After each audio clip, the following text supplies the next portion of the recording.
Now, when you first read the words, joy to the world, you immediately go to the song.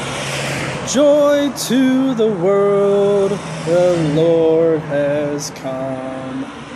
The sign here is calling for peace to all. Now, if you really think about it, has Jesus really brought peace to anybody? Well, I guess so, as long as you just blindly accept him. If you blindly accept that he is the Son of God and he did all these amazing things back 2,000 years ago, as long as you accept that blindly, without question, without wondering to yourself whether or not he actually existed or not, then yeah, I guess he has brought you peace. More like a placebo effect of, making you forget about all of your earthly worries and just concentrate on getting to the pearly gates where you will be a servant forever in his presence. But if you come back to reality for a second and you really think about it, did Jesus bring peace on earth? No. Does he really promote peace? No. Because if you don't recall, he's even got a place in the Bible where he says that I did not come to bring peace, I came to bring the sword. So, you really have to ask yourself, with all the wars that have been fought in Jesus' name, with all of the crusades, if you think about in recent news, where Jesus is concerned, I mean, just think about, all of the lives that have been ruined because of Jesus. Think about all of the lives that have been tossed out of their homes and have been abandoned because of Jesus. So, peace to all? No, I don't think Jesus brings peace to all. I don't think he promotes peace to all, especially when people nowadays use Jesus in order to promote the death penalty for people that don't even fucking deserve it. I don't think Jesus brings peace because of, perfectly fine people that do atrocities in the name of religion.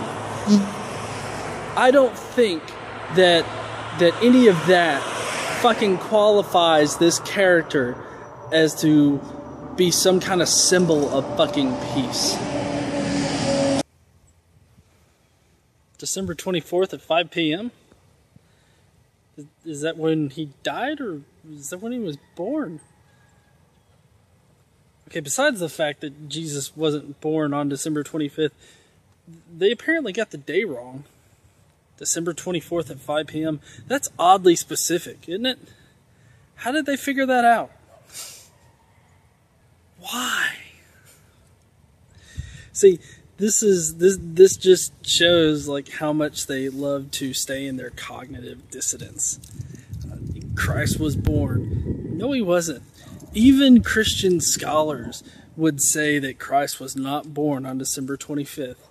Yet, they want to perpetuate this idea that he was born on December 25th. They even fucking got that wrong. Yeah, that's a church.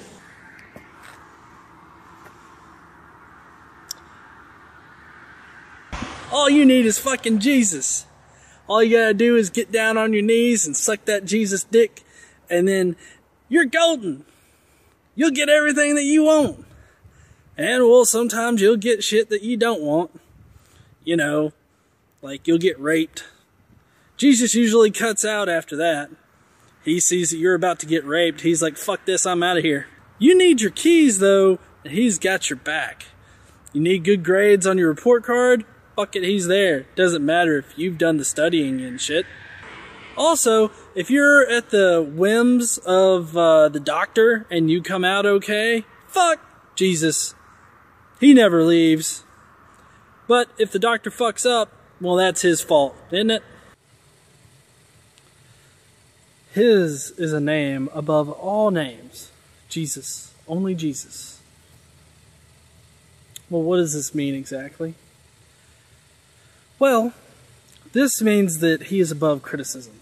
That his name is above all others. That Jesus should be placed on this pedestal of unable to be criticized. I think that's pretty bullshit. No idea should be placed above criticism.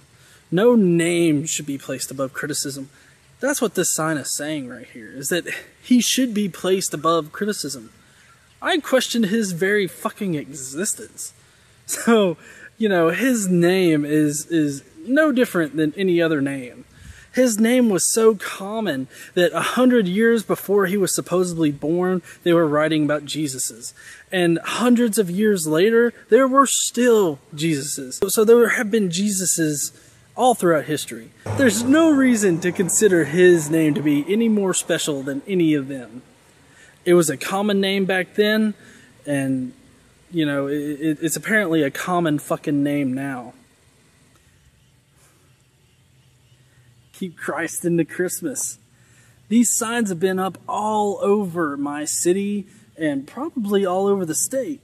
If you've been seeing these things, let me know in the comments below, because this is just fucking rich, isn't it? Keep Christ into Christmas.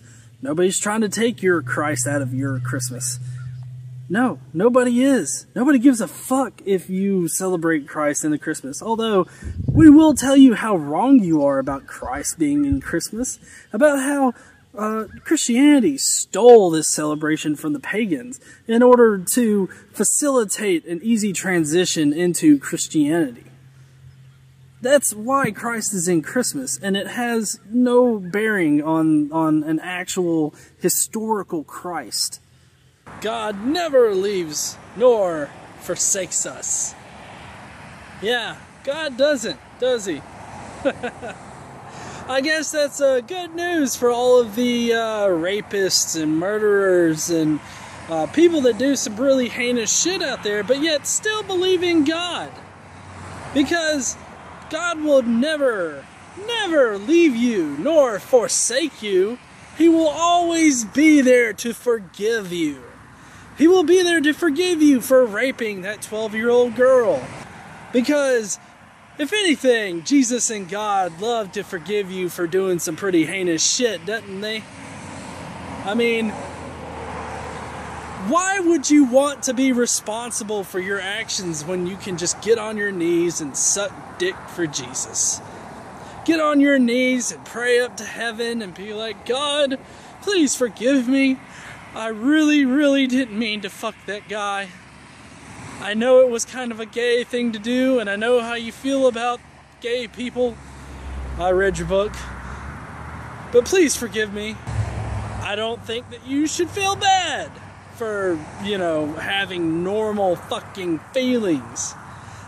I don't think that you should be easily forgiven if you murder somebody. I don't think that you should be easily forgiven if you rape somebody. But guess who does think that you should be easily forgiven? That's right. Not to mention the fact that he doesn't exist.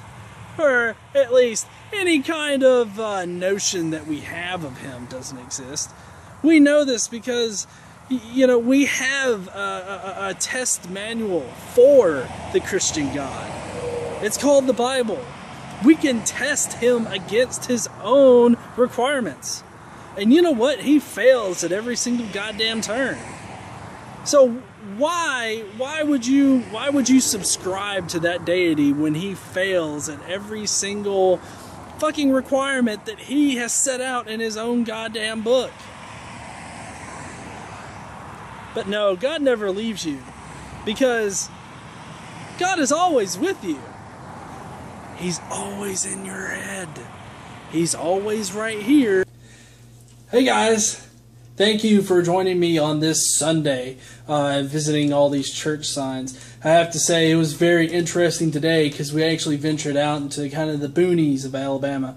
And we saw various life forms out there, like horses and goats and cows. There were actually a lot of cows. I think cows like the cold or something. I don't know. Anyways, I hope you guys have a great Sunday. Don't forget to leave your comments and your questions below. Don't forget to number the sign and tell me what you thought of it. Be sure to leave a comment about that, and don't forget to subscribe. Be sure to subscribe. head over this way and visit my previous church sign videos, and be sure to leave comments on those. When I get enough comments built up, I'm going to do another questions and comments video. So please help me make that video by leaving a comment or a question. And as always, don't forget to...